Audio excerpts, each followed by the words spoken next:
आज यूपी में योगी सरकार ने बहुत बड़ा फैसला लिया। राज्य में जितनी भी खाने पीने की दुकानें हैं, होटल, रेस्टोरेंट और उसके ढाबे, सब पर उसके मालिक से लेकर मैनेजर तक का नाम लिखना पड़ेगा। दुकान में शुद्धता का पूरा ख्याल रखना पड़ेगा। सरकार के इस फैसले पर हमेशा की तरह सियासत शुरू हो गई। समाजवादी पार्टी सुप्रीम कोर्ट के उस फैसले का हवाला देकर सवाल उठा रही है, जिसमें सावन महीने में कांवड़ रूट पर ऐसे ही आदेश पर रोक लगाई गई थी। अब सवाल यह है कि सर्वोच्च न्यायालय की उस रोक से योगी सरकार का यह फैसला कैसे अलग है? क्यों योगी सरकार को यह फैसला करना पड़ा? इस रिपोर्ट में तस्दीक से देखिए।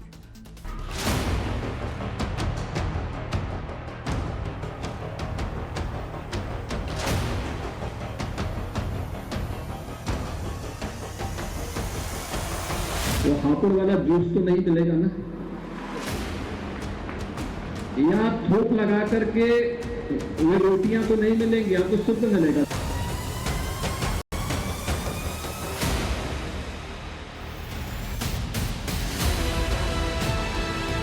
शहर शहर खाने पीने की चीजों में गंदगी प्रवाहित करने वाले जिन विशेष विक्रेताओं की मानसिक विकृतियों का संकेतों में जिक्र किया था भगवाधारी मुख्यमंत्री ने, नीच सोच वाले जिन दुकानदारों की घिनौनी करतूत का उदाहरण देकर आगाह किया था योगी आदित्यनाथ ने, गोरखपुर के नए रेस्टोरेंट के बहाने जिन पापियों के पाप की बात की योगी ने, उनका सरकारी हिसाब करने की तैयारी शुरू हो गई है। जूस में थूक मिलाने, थूक लगाकर रोटी बनाने वाले, फलों में पेशाब मिलाने वाले, जितने भी ये कट्टर और शैतानी सोच वाले दुकानदार हैं, उन पर सख्ती के लिए सरकार ने नया रास्ता बनाया है। दरअसल मुख्यमंत्री योगी आदित्यनाथ ने कैबिनेट की बैठक में उसी बात का जिक्र किया जिसके बारे में संकेतों में उन्होंने गोरखपुर में बताया था। अपने मंत्रियों के सामने योगी ने कहा कि जूस, दाल और रोटी जैसे खान पान के सामानों में मानव अपशिष्ट मिलाना विभत्स है। सीएम योगी आदित्यनाथ ने साफ साफ सरल शब्दों में कहा कि यह स्वीकार नहीं हो सकता। राज्य में कहीं भी ऐसी घटनाएं ना हो, इसके लिए ठोस व्यवस्था करना बेहद जरूरी है। इसके बाद शुद्धता की बात करने वाले योगी आदित्यनाथ ने कैबिनेट की बैठक में निर्देश दिया कि होटल, ढाबों, रेस्टोरेंट और खान पान के तमाम प्रतिष्ठानों की जांच होगी। वहां काम करने वाले हर कर्मचारी का पुलिस वेरिफिकेशन होगा। होटल में सफाई मानकों का पालन करना जरूरी होगा। खान पान की चीजों की शुद्धता, पवित्रता सुनिश्चित करने के लिए खाद्य सुरक्षा एवं मानव अधिनियमों में आवश्यक संशोधन का निर्देश दिया गया है। खान पान के दुकानों पर संचालक, प्रोपराइटर्स, मैनेजर, सबका नाम और पता दोनों लगाना अनिवार्य होगा। शेफ हो या वेटर, सबको मास्क और ग्लव्स लगाना जरूरी होगा। इतना ही नहीं, होटल, रेस्टोरेंट्स में सीसीटीवी लगाना भी जरूरी होगा। कैबिनेट की बैठक में साफ साफ कहा गया है कि दुकान पर दुकानदारों के नेम प्लेट लगाने को लेकर खाद्य सुरक्षा एवं मानक अधिनियमों में आवश्यकता अनुसार संशोधन भी किया जाएगा। जो भी नफरती नियमों की अनदेखी करेगा, उस पर कार्रवाई की तैयारी है। तमाम वीडियो पब्लिक डोमेन में है। इसको देखते हुए उत्तर प्रदेश सरकार ने योगी आदित्यनाथ जी ने कड़े कदम उठाए हैं। खाद्य विभाग के अधिकारियों को स्पष्ट निर्देश दिया है कि जो खाने पीने की दुकान है, प्रतिष्ठान है, उसकी जांच हो, उसके संचालक, प्रमोटर्स के नाम लिखे जाए। तो बेधर्मी लोगों को अपने खुद बेधर्मी हैं, उन्हों को बेधर्मी बना रहे हैं। तो उस वीडियो के आधार पर देखने पर लगता है कि जनता में कुछ लोग धार्मिक उन्माद पैदा करना चाहते हैं, जिससे कि वो लोग लड़ जाएं आपस में कि ये है। तो उसकी समरसता कायम करने के लिए कानूनी का सहारा हो सकता है। लखनऊ के पावर सेंटर से जैसे ही ये आदेश जारी हुआ, वैसे ही सियासी कोहराम मच गया। सरकारी विरोधी पार्टियों ने योगी सरकार की निष्ठा पर सवाल उठाना शुरू कर दिया। समाजवादी पार्टी इसे सीधे सीधे सर्वोच्च न्यायालय की अवहेलना करार दे रही है। सुप्रीम कोर्ट ने कहा था नेम प्लेट नहीं लगाई जाएगी, और आप पुनः पूरे प्रदेश में लगा रहे हैं। माननीय सुप्रीम कोर्ट ने कहा बुलडोजर नहीं चलेगा, आप अभी भी पूरे प्रदेश में बुलडोजर चला रहे हैं। आप सुप्रीम कोर्ट को धता बता रहे हैं। माननीय सुप्रीम कोर्ट से मेरा अनुरोध है कि ऐसे मुख्यमंत्री को जरूर सबक सिखाएं। तब का योगी सरकार का फैसला धर्म विशेष से जुड़ा था, क्योंकि तब सावन का महीना चल रहा था। सिर्फ कांवड़ रूट की दुकानों पर ही ये फैसला लागू था। लेकिन इस बार मामला शुद्धता को लेकर है और पूरे प्रदेश में लागू किया गया है। लेकिन ये फैसला सुप्रीम कोर्ट के तब के फैसले का उल्लंघन नहीं है।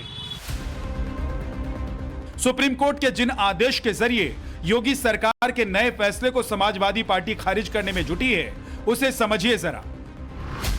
योगी सरकार ने 20 जुलाई 2024 को आदेश जारी किया था कि कांवड़ यात्रा के रूट पर उन दुकानदारों का नाम लिखना जरूरी है जो खाने पीने का सामान बेचते हैं। इस आदेश के बाद लोगों ने अपने दुकानों पर नाम लिखना शुरू किया। कई ऐसे दुकानों का खुलासा हुआ जो मुस्लिम होकर हिंदू नाम से दुकान चला रहे थे। इस आदेश पर विपक्षी दलों ने धर्म के आधार पर भेदभाव का आरोप लगाया। मामला सुप्रीम कोर्ट पहुंचा तो उसने कांवड़ यात्रा रूट पर नेम प्लेट लगाने के आदेश पर अंतरिम रोक लगा दी। तब सुप्रीम कोर्ट ने अपने आदेश में कहा था कि किसी भी दुकानदार मालिक को अपनी पहचान बताने की जरूरत नहीं है, उसे सिर्फ ये बताना होगा कि परोसे जा रहे खाने का प्रकार क्या है, मसलन शाकाहार या मांसाहार। कोर्ट ने यह भी कहा कि जो दुकानदार नाम बताना चाहे उससे हम उन्हें रोक नहीं रहे हैं, लेकिन ये सुनिश्चित किया जाए कि कांवड़ियों को वेज खाना मिले और खाने में साफ सफाई रहे। योगी सरकार के फैसलों पर कानूनी प्रहार के बीच ऐसी तस्वीरें आई जो बेहद घिनौनी थी। बागपत में रोटी में थूक लगाया जा रहा था, शामली में जूस में थूक मिलाया जा रहा था। गाजियाबाद में कई ऐसी दुकानों का खुलासा हुआ जो नाम और पहचान बदलकर चल रहा है। मोहम्मद यामीन आ रहा है पेटीएम में और दुकान लिखा गुप्ता। अबे गुप्ता लिखा, अभी पेमेंट तो मोहम्मद यामीन के नाम से ले रहे हो ना? चला रहे हैं। हाँ तो नाम लिखो ना मोहम्मद यामीन। लोगों को बेवकूफ क्यों बना रहे हिंदुओं को? नाम और पहचान ही नहीं बदली है, बल्कि शहर शहर खाने पीने की चीजों में अपशिष्टों की मिलावटें जारी है। इस सब के बीच मिठाइयों में मिलावटों के बहाने डिंपल यादव ने योगी सरकार पर तीखा हमला किया था।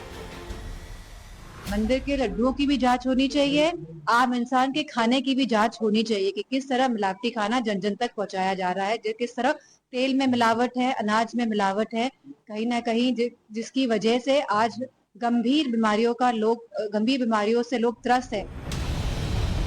डिंपल की आवाज उठाने के कुछ घंटे बीतते बीतते जब योगी सरकार ने सख्त आदेश दिया तो समाजवादी पार्टी के नेता मिलावटों की व्याख्या कर रहे हैं, तो बीजेपी उन्हें प्रायश्चित करने की सलाह दे रही है। मुख्यमंत्री जी थोड़ा सा ऊंचा सोचते भी हैं, ऊंचा सुनते भी हैं। आदरणीय डिंपल जी ने ये बात कही कि जो मथुरा वृंदावन में हर दिन लाखों लोगों की भीड़ आती है और जो वहाँ प्रसाद बन रहा है भगवान पे चढ़ाने के लिए, उस पे ये बात लगातार सवाल उठाई जा रही कि इतना खोया कहाँ से आता है। इफ्तार पार्टी में गए होंगे, उसमें भी थूका गया होगा, मूत्र मिलाया गया होगा। तो मेरा ये कहना है जो भी लोग गए हैं, जो सनातन धर्म को मानते हैं, जो अन्य मान्यताओं को मानते हैं, उन लोगों को हरिद्वार जाकर के अपना शुद्धिकरण करना चाहिए, गंगा स्नान करना चाहिए। खाने पीने के सामानों में शुद्धता और अशुद्धता पर विशुद्ध सियासत के बीच टाइम्स ऑफ नवभारत की टीम नोएडा में जूस दुकानों पर पहुंची। फिलहाल हम नोएडा में मौजूद है, जहां की तस्वीरें मैं आपको दिखाऊं कि जमीनी हकीकत क्या है। सबसे पहले आपको अमित यहां पर तस्वीरें दिखाएंगे कि जो दुकानदार भी हैं वो किस तरीके से जो रूल्स हैं उसका उल्लंघन करते नजर आते हैं, क्योंकि न किसी ने मास्क लगाया है, ना ही किसी ने ग्लव्स पहने हैं। लेकिन साफ तौर पर अब सरकार ने जो निर्देश पारित किए हैं उसमें कहा गया है कि जो दुकानदार हैं उन सभी को मास्क लगाना होगा। तो अब सरकार कह रही है कि आप लोगों को ग्लव्स पहनना पड़ेगा, मास्क पहनना पड़ेगा, तो क्या पहनने के लिए तैयार है? क्या मैं बोलूं? नहीं पहनेंगे, नहीं पहनेंगे। कैसे देखते हैं? अब तो दुकानदारों को ग्लव्स पहनना पड़ेगा, मास्क पहनना पड़ेगा, पहनेंगे? नहीं पहनेंगे। क्यों पहनेंगे? कोरोना से मरना है क्या? कुछ लोगों से भी कोशिश करूंगी बातचीत करने की। मैम और सर, आप लोग भी अभी जूस सेंटर पर खड़े हैं। सोशल मीडिया पे चीजें आजकल वायरल होती हैं। आपने देखा होगा गाजियाबाद से आया था कि कुछ मलमूत्र मिला के दे रहे हैं, कहीं थूक मिला कर दे रहे हैं। तो जब दुकानों पर जाते हैं तो इन चीजों को ध्यान में रखते हैं, हाइजीन देख के दुकान में जाते हैं? हाँ डेफिनेटली, क्यों नहीं। क्या क्या ध्यान देते हैं आप? यही है कि जितना हो सकता है जो है, जो उनकी प्रिपरेशन वगैरह है, ये सब अपने आप कीनली ऑब्जर्व करते रहते हैं। बस यही है। लखनऊ में मौजूद टाइम्स नाउ नवभारत के रिपोर्टर एक ढाबे पर पहुंचे, योगी सरकार की शुद्धता वाले आदेश को लेकर बातचीत की। जो अभी सीएम ने निर्देश दिया है कि बहुत सारी घटनाएं हमने वीडियोस देखे कि खाने पीने की दुकानों में जूस में दाल में रोटी में जो थूक देते हैं लोग या फिर मानव अपशिष्ट मिला देते हैं, बहुत गंदगी करते हैं, तो उसको लेकर सीएम ने बहुत सख्त निर्देश दिए हैं। कहा कि ऐसे होटल्स ढाबे रेस्टोरेंट की जांच होनी चाहिए। आपको क्या लगता है? आप भी रेस्टोरेंट चलाते हैं यहाँ पे? नहीं सर, रेस्टोरेंट चलाते हैं हम तो बहुत साफ सफाई से जो है चीजों को मैनेज करते हैं। हम लोग कभी ऐसा कोई काम नहीं करते जिसकी वजह से कोई भी कस्टमर को हमारी दिक्कत हो या कोई वैसी कोई चीजें नहीं हम लोग खिलाते हैं। जांच करना तो हमेशा के लिए अच्छी बात है, मतलब जांच होनी चाहिए, अच्छा खाना मिले, क्योंकि हम लोग पैसा खर्च करते हैं तो पैसे खर्च करने के बदले में हम उम्मीद करते हैं कि हमें साफ सुथरा खाना मिले और एक अच्छी जगह खाना मिले। होना जरूरी है, ऐसा होना चाहिए जो उन्होंने बोला है, इस तरह का होना जरूरी है, क्योंकि सबकी अपना विचारधारा, सबकी अपनी सोच अलग अलग होती है। उन्होंने ऑप्शन बहुत अच्छा था कि अगर आप हर जगह ये चीज होनी चाहिए कि जहाँ पे भी, क्योंकि हम लोग भी बाहर आके खाते हैं तो हाइजीन मेंटेन सबसे ज्यादा को मैटर करते हैं कि हाइजीन और साफ सफाई रहे।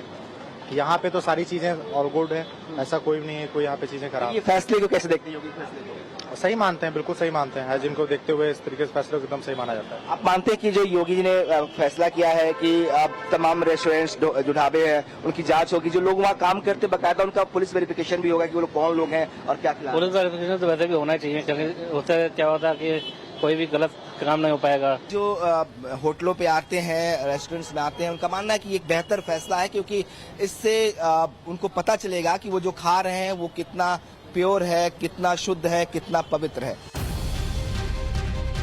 जाहिर है कि जिस तरह की विचलित करने वाली तस्वीरें अलग अलग शहर से आ रही है, बार बार आ रही है, वो यकीनन परेशान करने वाली है। कुत्सित मानसिकता वाले ऐसे ही विशेष दुकानदारों पर कानूनी चोट करने के लिए योगी सरकार ने विशेष तैयारी की है, ताकि मुट्ठी भर ये नफरती बहुसंख्यक लोगों की भावनाओं के साथ न खेल सके। Bureau report, times now, Navbharat.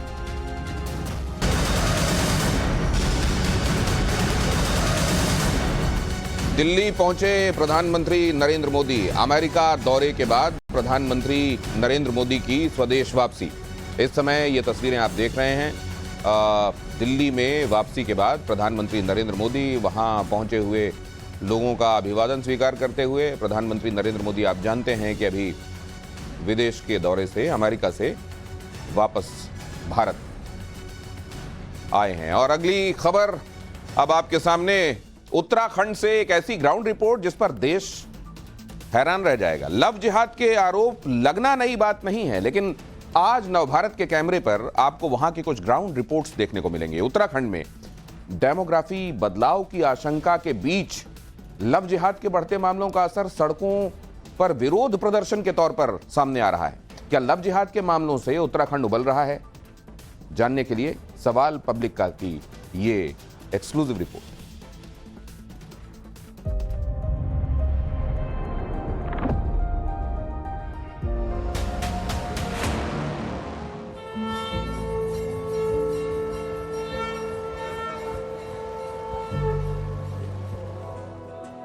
देवभूमि उत्तराखंड, हिमालय की गोद में बसा भारत का एक छोटा सा पहाड़ी राज्य। शांत, सुंदर लेकिन सांस्कृतिक चेतना वाला राज्य।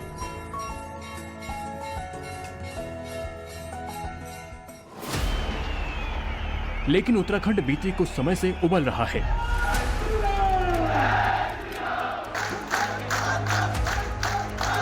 ये तस्वीरें 8 सितंबर की हैं, जब देहरादून के एक मार्केट के हिंदू व्यापारी सड़कों पर उतरे थे। व्यापारी एकता जिंदाबाद, व्यापारी एकता जिंदाबाद, बहन बेटियों के सम्मान में व्यापारी जिंदाबाद। विरोध इस बात का था कि दुकान में अश्लील हरकत करने के आरोपी को मजहब की आड़ में बचाने की कोशिश हुई थी। हमें ये नहीं पता था वो दुकान मुसलमान की है कि हिंदू की है, सिर्फ हम उस बेटी को न्याय दे। हमने उस बेटी से भी नहीं पूछा कि तेरा नाम क्या है, हम सिर्फ उसे न्याय दिलवाने के लिए उसके साथ चले। और मौके पर जाकर जब उसने बताया ये दुकान है, हमने उससे कहा तूने क्या किया? उसने कहा मैं माफी मांगता हूँ। उस लड़के ने उस समय कहा, और शहर काजी कुरान शरीफ पर हाथ लगाकर ये कहते हैं कि नहीं वो सही है, ईमानदार है। 8 सितंबर को देहरादून में सड़कों पर आक्रोश का जो सैलाब देखने को मिला, वो कोई ऐसा पहला हंगामा नहीं था। उत्तराखंड की डेमोग्राफी में बदलाव की कोशिश के परसेप्शन, हिंदू लड़कियों से लव जिहाद के आरोप और अवैध धार्मिक निर्माण की आड़ में जमीनों पर कब्जा करने के मामलों की वजह से उत्तराखंड में लगातार ऐसे प्रदर्शन हो रहे हैं। कुछ हफ्तों पहले देहरादून के विकास नगर में सड़कों पर उतरा ये हुजूम भी इसी बात की गवाही दे रहा था।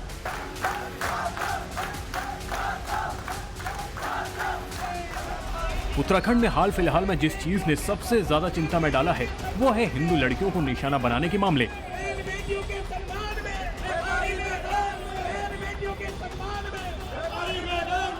ये है राकेश उत्तराखंडी। राकेश एक हिंदुवादी संगठन रुद्र सेना के अध्यक्ष हैं।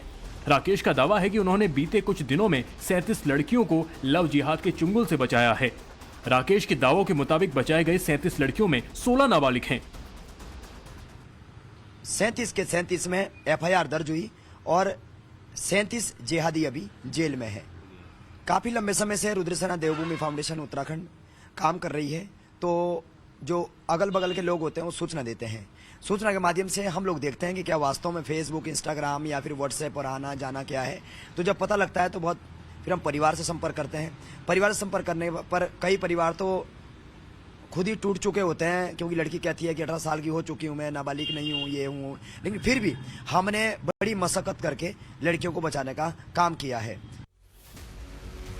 राकेश उत्तराखंडी और उनकी रुद्र सेना ने जिन लड़कियों को कथित लव जिहाद से बचाया है उनमें उत्तरकाशी की ये 2 नाबालिग बच्चियां भी हैं।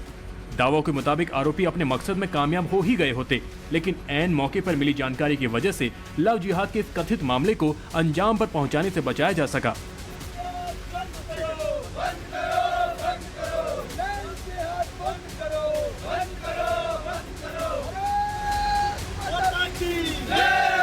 हमारे को तो सर 10 बजे रात को पता चला कि हम तो सोच रहे थे लड़की आ रहे हैं। उस लड़के ने फोन करके इनको कांटेक्ट करके उसने बुलाया जी, लेकिन 20 किलोमीटर दूर से उतना चढ़ाई में से उतराई में उतरते जी ये रात को लगभग 11 बज गए सर। राकेश उत्तराखंडी के दावों के मुताबिक आरोपियों का मकसद साफ तौर पर बच्चों के धर्मांतरण का था। 34वीं लड़की रुद्रसेना देवभूमि उत्तराखंड ने बचाई। उसके गले में जो साहिल खान था उसने ये लॉकेट डाला था। आखिर इस लॉकेट की क्या जरूरत है? यदि वो प्यार करता है तो ये वशीकरण क्यों? बंद करो, बंद करो, बंद करो। उत्तराखंड में लव जिहाद के कथित मामलों के खिलाफ सक्रियता दिखाने वाले राकेश उत्तराखंडी अकेले नहीं हैं।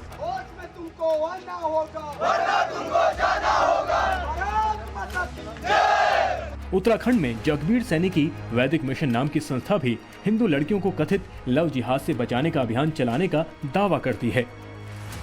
जगबीर सैनी बीते 7 साल में अब तक ऐसे 700 मामलों में लड़कियों के रेस्क्यू का दावा करते हैं। उनका ये भी कहना है कि आधिकारिक आंकड़े तो सिर्फ 100 के आसपास ही होंगे, लेकिन हिंदू लड़कियों को लव जिहाद का निशाना बनाने का रैकेट बड़े पैमाने पर चलता है, जिसमें आरोपियों की फंडिंग होने के भी आरोप हैं। हो ये रहा है कि वो लड़कियों को टारगेट करते हैं। वो बच्चियां जिनके माता पिता या तो माँ नहीं है या बाप नहीं है या दोनों नहीं है, या फिर वो बहुत ज़्यादा गरीब हैं, या उनको मतलब अन्य माध्यमों से ट्रैप करते हैं कि कैसा है। फिर उनका पीछा किया जाता है, उन लड़कियों को बरगलाया जाता है, उनको प्रेम जाल में फंसाया जाता है। इस प्रकार का एक परपंच चल रहा है और ऐसा बहुत ज़्यादा देखने को मिल रहा है। हिंदू जागरण मंच के मुकेश आनंद भी उन लोगों में शामिल हैं जिनका दावा है कि उनकी संस्था ने उत्तराखंड में लव जिहाद का शिकार होने वाली हिंदू लड़कियों को बचाया है। ये वो लड़कियां जुड़ती हैं जिनका कोई अता पता नहीं होता है, और ज़्यादातर वो जो है लड़कियां लव जिहाद में फंस के जाने वाली होती हैं उसमें। और जैसा आप मेरे से जानना चाह रहे कि भाई हमने इतने लंबे समय काम करने पे मतलब क्या हमारी वो रही, तो आप ये मान के चलिए जी 550 प्लस अब तक हमने लड़कियां इतने 18 साल में अपने समाज की सेव की हैं। हिंदू लड़कियों खासकर नाबालिग बच्चियों को लव जिहाद में फंसाने के मामलों को लेकर राज्य के महिला आयोग और बाल आयोग भी चिंतित दिखता है। विशेष समुदाय इस तरह के काम कर रहा है, तो ये बहुत मुझे लग रहा है कि गंभीर विषय है कि इसमें हम सब लोगों को जागरूक होना पड़ेगा। हम सब लोगों को ये देखना पड़ेगा कि अगर कोई हमारे अगल बगल रह रहा है, इसमें जब तक हम आम जनमानस में जागरूकता नहीं आएगी, नहीं गया कि मेरा पड़ोसी कैसा है या कौन है या किससे संपर्क रख रहा है, किस समुदाय से है, तो तब तक इस तरह के केसेस बढ़ते रहेंगे। दूसरा जो आपने कहा कि एक खास वर्ग में मैं देख रही हूँ कि बालिकाओं को निशाना बनाया जा रहा है, वह बढ़ता हुआ माइग्रेशन है। शायद हमारा अपना जो देवभूमि का पॉपुलेशन थी उसमें बाहरी लोगों का बहुत आना जाना हो गया है। मौका देखते हैं उसके साथ यौन शोषण का, ये सच में शर्मिंदगी की बात है। लेकिन जिस तरह से पॉक्सो में पुलिस त्वरित कार्रवाई कर रही है और उनका निस्तारण भी उत्तराखंड में बहुत तेजी से हो रहा है, मुझे विश्वास है कि हम इस पे अंकुश लगा पाएंगे। इस बीच राकेश उत्तराखंडी, जगबीर सैनी और मुकेश आनंद जैसे हिंदुवादी कार्यकर्ताओं का हिंदू लड़कियों को कथित लव जिहाद के चुंगल से बचाने का अभियान ऐसे समय पर जोर पकड़ रहा है जब कुछ दिनों में उत्तराखंड में समान नागरिक संहिता का कानून अमल में आ जाएगा।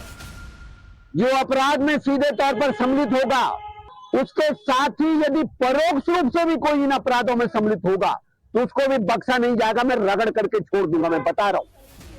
यहाँ यह भी अहम है कि लव जिहाद के आरोप सिर्फ हिंदू लड़कियों को निशाना बनाने के मामलों को ही उजागर नहीं करते, बल्कि लव जिहाद के कथित मामलों को डेमोग्राफी में बदलाव की कोशिश से जुड़ा हुआ मसला भी बताया जाता है। व्यापारी एकता जिंदाबाद, व्यापारी एकता जिंदाबाद, बेटियों के सम्मान में व्यापारी एकता। जुलाई में उत्तराखंड में यूसीसी के पैनल की रिपोर्ट के बाद राज्य में मैदानी हिस्सों में डेमोग्राफी में बदलाव की बहस तेज हुई थी। यूसीसी पैनल ने चुनाव आयोग के आंकड़ों के आधार पर मुसलमान और ईसाइयों की जनसंख्या में तेजी से बढ़ोतरी की तस्वीर सामने रखी थी। इस बीच उत्तराखंड सरकार ने भी डेमोग्राफी में बदलाव के आरोपों की जांच के लिए सत्यापन अभियान चलाने का आदेश दिया है। चूंकि पब्लिक परसेप्शन एक बना है कि भाई प्रदेश के जो पर्वतीय जनपद हैं, जो बड़े कस्बे हैं, वहाँ पर डेमोग्राफिक चेंज की समस्या है, तो पुलिस विभाग इसके बारे में एक तो हम इसका वेरिफिकेशन भी कर रहे हैं, सत्यापन भी कर रहे हैं। मैंने एक ड्राइव चलाने के लिए भी बोला है टू असेस कि भाई कहाँ पर खास तौर से कोई बाकी तो देखिए वो पुलिस विभाग का डायरेक्ट अधिकार क्षेत्र में नहीं आता है, लेकिन बाहर से आने वाले रहने वाले संदिग्ध व्यक्तियों के सत्यापन का हमारी जिम्मेदारी भी है, हमारा अधिकार भी है। तो वो हम कार्रवाई कर रहे हैं और मुझे लगता है 1 महीने के भीतर उसमें हम कुछ उससे स्थिति स्पष्ट होगी। देवभूमि उत्तराखंड में हिंदू लड़कियों को टारगेट करके एक नए ट्रेंड के क्राइम का शुरुआत हुई है, जिसके चलते गैर समुदाय के युवक हिंदू लड़कियों को अपने प्रेम जाल में फंसाकर उन्हें शादी का भरोसा देकर उनका धर्म परिवर्तन कराने का प्रयास करते हैं। हिंदू संगठन लगातार इसे एक सोची समझी साजिश के तहत अंजाम देने की बात कर रहे हैं। वहीं राज्य सरकार इस और काफी चिंतित है और उसने सत्यापन की कार्रवाई करने के लिए पुलिस को निर्देश दे दिए हैं। अगर आंकड़ों की बात करें तो पिछले वर्षों के मुकाबले इस वर्ष आंकड़े काफी बढ़ चुके हैं। अब देखने वाली बात यह होगी सत्यापन की कार्रवाई के बाद हिंदू संगठन और पुलिस क्या कार्रवाई करती है। उत्तराखंड सरकार जब राज्य में बाहर से आए लोगों का सत्यापन करा रही है, तब ये राजनीति का मुद्दा भी बन रहा है, लेकिन बीजेपी विपक्ष के विरोध से प्रभावित होती नहीं दिखती। बाहरी तत्वों का जो किसी गांव में जाते हैं, जिनका परिचय नहीं है, ना किसी ने बुलाया है कि पहाड़ के अंदर जो गांव बसे हैं वो दूर दराज क्षेत्रों में बसे होते हैं, तो बिना बुलाए कोई जाता नहीं है। और जो जाते हैं तो उनकी पहचान भी होनी चाहिए। इस दिशा में ग्राम सभाओं ने अगर अपना कोई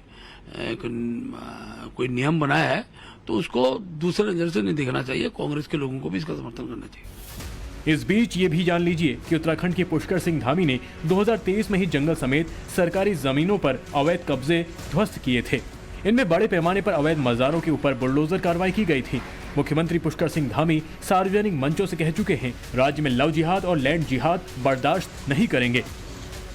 लव जिहाद और लैंड जिहाद को अपना एक सुनियोजित एम मानकर जो काम कर रहे हैं, उनके लिए निश्चित रूप से उनको समझ लेना चाहिए कि किसी भी कीमत पर हम यहाँ की अपनी बहन बेटियों को कहीं पर भी जो है ऐसा नहीं होने देंगे, उनके साथ धोखा नहीं होने देंगे और कोई भी करेगा तो कानूनी प्रक्रिया के तहत उस पर कठोर कार्रवाई होगी।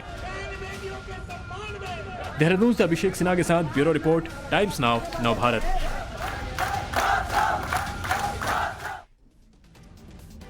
बांग्लादेश में हिंदू इस्लामिक कट्टरपंथियों के निशाने पर लगातार है। अब तो लगता है वहां औरंगजेब के जमाने का जजिया टैक्स भी एक्टिव हो गया है। बांग्लादेश में दुर्गा पूजा पंडाल लगाने वाली कई समितियों के पास भेजी गई चिट्ठी में यह टैक्स मांगा गया है। ऐसे में कई मौलानाओं के वीडियो वायरल हैं जिसमें शरिया का हवाला देते हुए ये मौलाना गैर मुस्लिमों से टैक्स वसूली को जायज करार दे रहे हैं।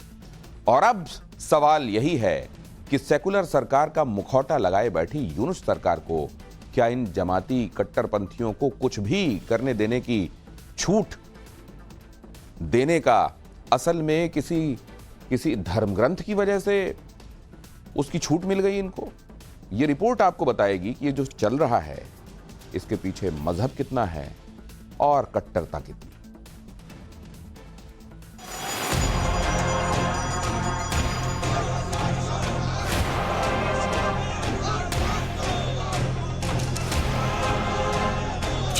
আর ভাই আমার সাথে আরো এগ্রি করতে এরা সবাই যে অনেক সময় দেখা যায় যে একটা বাদ্যযন্ত্র রেখে দিল, আজান হইতেছে, হয়তো বাদ্য ওই তান্ত্রিক গ্রহণে নাই, অন্য জনে এসে একটা শুরু করে দিল। ওই ক্ষেত্রে ভাই আমাদের ক্ষেত্রে এরা সবাই আমাদেরকে ইনশিওর করতে যে কোনো রকমের যেন এরকম কেউ করতে না পারে তার ব্যবস্থা গ্রহণ করবে।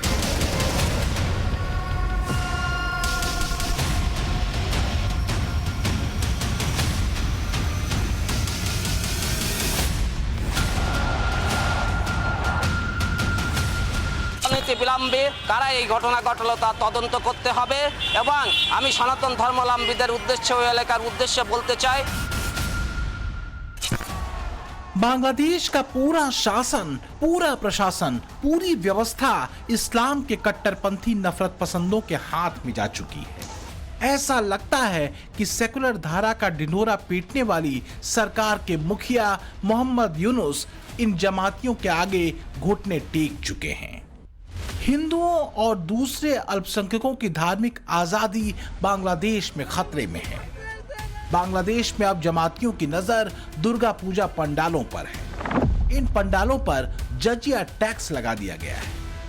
दुर्गा पूजा में अब बस कुछ ही दिन रह गए हैं और उससे पहले एक हाई अलर्ट जारी किया गया है बांग्लादेश में। कई ऐसी चिट्ठियां वायरल हो रही है जिसमें 5 लाख की जो है राशि मांगी गई है। कुछ ऐसे मंदिरों से और हिंदू समुदाय से धमकियां भी दी गई है कि वो दुर्गा पूजा नहीं मना पाएंगे और कुछ कट्टरपंथियों ने ऐसी भी बयानबाजी की है कि नमाज के समय कोई भी पूजा नहीं की जाएगी। दुर्गा पूजा पंडालों से 5 लाख टका यानी 5 लाख रुपए जजिया टैक्स मांगा गया है। बांग्लादेश के अखबार द डेली स्टार की ये हेडलाइन देख लीजिए जिसमें यह खबर दिख रही है। अखबार ने जमाती कट्टरपंथियों के हिंदुओं के खिलाफ जारी फतवे को हेडलाइन में लिया है। लिखा है 5 लाख टका दो नहीं तो दुर्गा पूजा नहीं होगी। बांग्लादेश के तीसरे सबसे बड़े जिले खुलना की ये घटना है जहां मुस्लिम कट्टरपंथियों ने फतवा जारी किया है। इनकी तरफ से दुर्गा पूजा कमेटियों से जबरन वसूली के लिए चिट्ठी भेजी गई है। हर मंदिर और पंडाल से कम 5 लाख टका रंगदारी मांगी गई है। धमकी मिलने के बाद से दुर्गा पूजा कमेटी से जुड़े लोग दहशत में हैं। इतना ही नहीं, दावा यह भी किया गया है कि पंडाल की सुरक्षा प्रशासन, पुलिस, आर्मी भी नहीं कर सकेगी। दुर्गा पूजा प्रशासन ने मामले की शिकायत खुलना पुलिस से की है। ये वो चिट्ठी है जो दुर्गा पूजा पंडालों की कमेटियों को भेजी गई है जिसमें लिखा है, सुनो, अगर तुम 2024 में दुर्गा पूजा करना चाहते हो तुम्हें हर मंदिर से 5 लाख टका का चंदा देना होगा, नहीं तो तुम किसी भी तरह से पूजा नहीं कर पाओगे। जैसा हनीफ के प्रोजेक्ट में हुआ वैसा ही तुम्हारा हश्र होगा। 1 सप्ताह के अंदर सारा पैसा तैयार रखना। काली नगर बाजार में जो जगह बताई जाएगी वहां पैसा दे देना, बाद में जगह बता देंगे। अगर तुमने ये बातें प्रशासन, पत्रकारों या किसी और को बताई तो याद रखना तुम्हें काट दिया जाएगा, तुम्हारे परिवार को भी बख्शा नहीं जाएगा। और इसी तरह की धमकियों के बीच जमाते इस्लामी से जुड़े मौलाना बांग्लादेश के गली चौराहों पर क्या ऐलान कर रहे हैं, जरा इसे भी एक बार सुनिए। জমিনের মালিক কারা হবে, বৈধ মালিক কারা, একমাত্র ইমানদার মুসলমানরা। আর অমুসলিমরা তারা মুসলমানদের দয়ায় মুসলমানদেরকে ট্যাক্স দিয়ে তারা বসবাস করবে। রসুলের যুগে ট্যাক্স দিয়েছে, ওমরের যুগে ট্যাক্স দিয়েছে, উসমানের যুগে ট্যাক্স দিয়েছে। আমাদের জমানায় কেউ ট্যাক্স না দিয়ে কোনো ইহুদি নাসারা থাকতে টাকা মানুষের পায় না। अब सवाल ये है कि आखिर कट्टरपंथी जमातियों के हौसले बांग्लादेश में इतने बढ़े हुए क्यों हैं?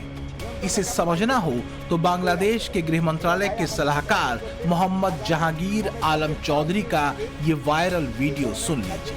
अंदाजा हो जाएगा कि इस्लामिक कट्टरपंथियों को शह आखिर कहां से मिल रही है। আজানো নামাজের সময় যেন কোনো বাদ্যযন্ত্র বা মাইকের ব্যবহার নিয়ন্ত্রণ রাখা মাইক সেই সময় বন্ধই রাখতে হবে। এটাও ভাই আমাদের সাথে এগ্রি করছে। আজানের কমের পক্ষে 5 মিনিট আগেই এই ধরনের কার্যকলাপ বন্ধ রাখতে হবে এবং নামাজ শেষ হওয়া পর্যন্ত এই ধরনের কার্যকলাপ বন্ধ রাখতে হবে। আর ভাই আমার সাথে আরো এগ্রি করছে এরা সবাই যে অনেক সময় দেখা যায় যে একটা বাদ্যযন্ত্র রেখে দিল, আজান হইতেছে, হয়তো বাদ্য ওই যান্ত্রিক গ্রহণে নাই বা অন্য জন্য এসে একটা শুরু করে দিল, ওই ক্ষেত্রে ভাই আমাদের ক্ষেত্রে এরা সবাই আমাদেরকে এনশিওর করছে যে কোনো রকমের যেন এরকম কেউ করতে না পারে তার ব্যবস্থা গ্রহণ করবে। तख्ता पलट के बाद से ही बांग्लादेश में हिंदुओं, बौद्धों और ईसाइयों पर इस्लामिक कट्टरपंथियों की तरफ से लगातार हमले हो रहे हैं। यूनुस सरकार लाख सुरक्षा के दावे कर रही हो, लेकिन सोशल मीडिया पर सच्चाई सामने आ ही जा रही है। कट्टरपंथी जमातों के टारगेट पर सबसे ज्यादा हिंदू हैं। बांग्लादेश की सत्ता के जमाते इस्लामी के असर में आने के बाद से ही वहां हिंदू त्योहारों पर कट्टरपंथी मुसलमानों के हमले लगातार जारी है। इसकी शुरुआत जन्माष्टमी पर इस्कॉन मंदिर पर हुए हमले से हुई थी। फिर गणेश चतुर्थी पर भी पूजा पंडालों और मंदिरों को निशाना बनाया गया और अब हिंदुओं के नवरात्रि पर्व पर कट्टरपंथियों की बुरी नजर है। हमले का खतरा दुर्गा पंडालों पर है। हिंदुओं की धार्मिक स्वतंत्रता पाबंदियों में है। বিলম্বে কারা এই ঘটনা ঘটালো তা তদন্ত করতে হবে এবং আমি সনাতন ধর্মাবলম্বীদের উদ্দেশ্যে ওই এলাকার উদ্দেশ্যে বলতে চাই যে আতঙ্কের কোনো কারণ নেই। আমরা ধর্মীয় উৎসব অনুষ্ঠান পালনের মাধ্যমে এই সকল দুষ্কৃতিকারী मोहम्मद यूनुस और उनका शांति प्रिय फॉर्मूला कहां है किसी को नहीं मालूम। ये जरूर है कि तख्ता पलट के बाद से बांग्लादेश में हिंदू समाज हर एक आहट पर खतरे में है। बांग्लादेश में सत्ता परिवर्तन के बाद से अभी तक 300 हिंदू परिवारों और उनके घरों पर हमले हो चुके हैं। इसके अलावा 4 बड़ी घटनाओं में हिंदुओं की मॉब लिंचिंग हुई है। 10 से ज्यादा हिंदू मंदिरों में तोड़फोड़ और आगजनी हो चुकी है। इसके अलावा 49 हिंदू अध्यापकों से अलग अलग स्थानों पर जबरन इस्तीफे लिए गए हैं। यूनुस सरकार और उसके दौर में फैली अराजकता के खिलाफ न्यूयॉर्क में बांग्लादेश के लोगों ने प्रदर्शन किया। ये सुर तेज हो रहे हैं। बात दरअसल सिर्फ यूनुस की नहीं है, बल्कि मोहम्मद यूनुस के मुखौटे के पीछे छुपे उन कट्टरपंथी और जहरीले जमातियों की है जिनका मकसद बांग्लादेश को पाकिस्तानी फार्मूले पर इस्लामिक राष्ट्र बनाने का है। We believe in secular democracy. After he took the power by force, he started killing Hindus, Muslims, Christians. They're burning all houses. He is not elected. He has been appointed by students. So he doesn't care about minorities. He doesn't care about anybody. He doesn't care about minorities. He cannot care about anybody. He said he's appointed by students. He's accountable to students only. So he doesn't represent 170 million people of Bangladesh. जो आरोप हैं उसकी गवाही देती ये तस्वीर है जिसपे दुर्गा पूजा पंडालों से 5 लाख का जजिया टैक्स मांगा गया है। धमकी यहाँ तक दी गई है कि अगर पुलिस से मदद मांगी तो हिंदू परिवारों को काट दिया जाएगा। हालांकि बांग्लादेश की पुलिस हिंदू परिवारों और दुर्गा पूजा पंडालों को सुरक्षा देने का दावा कर रही है। पुलिस के दावे के मुताबिक बांग्लादेश में इस बार 32,666 पंडालों में दुर्गा पूजा का आयोजन होगा। पूजा के लिए बांग्लादेशी अधिकारियों ने सुरक्षा का भरोसा दिया है। दुर्गा पूजा पंडालों की 24 घंटे सुरक्षा का भरोसा दिया गया है। पूजा पंडालों में 3 लेयर की सिक्योरिटी होगी। पंडालों में पुलिस और स्वात टीमें साथ तैनात रहेंगी। पूजा पंडालों में सीसीटीवी और आईपी कैमरे लगाए जाएंगे। अफवाहों से बचने के लिए साइबर निगरानी होगी। क्यूआरटी और CRT team stand by mode में रहेंगी। बम डिस्पोजल यूनिट भी स्टैंड बाय मोड में रहेगी। इस बीच जो बांग्लादेश पुलिस के आईजी हैं, उन्होंने ये कहा है कि 3 स्तरीय जो है वहां पर सिक्योरिटी कॉर्डन लगाया जाएगा दुर्गा पूजा से पहले और दुर्गा पूजा के वक्त भी, ताकि ये सुनिश्चित किया जा सके कि जो दुर्गा पूजा मनाएंगे हिंदू समुदाय के लोग, उन पर जो है किसी भी तरीके का हमला ना हो और वो शांतिपूर्ण तरीके से दुर्गा पूजा मना पाए। पिछले साल बांग्लादेश में 33,000 से ज्यादा दुर्गा पंडाल लगाए गए थे। इस बार तख्ता पलट और पुलिस प्रशासन, यहां तक कि सेना तक पर इस्लामिक कट्टरपंथियों के असर के बाद इन दुर्गा पंडालों की संख्या काफी हद तक घटने की उम्मीद है। कोलकाता से पूजा मेहता के साथ ब्यूरो रिपोर्ट, टाइम्स नाउ, नव भारत।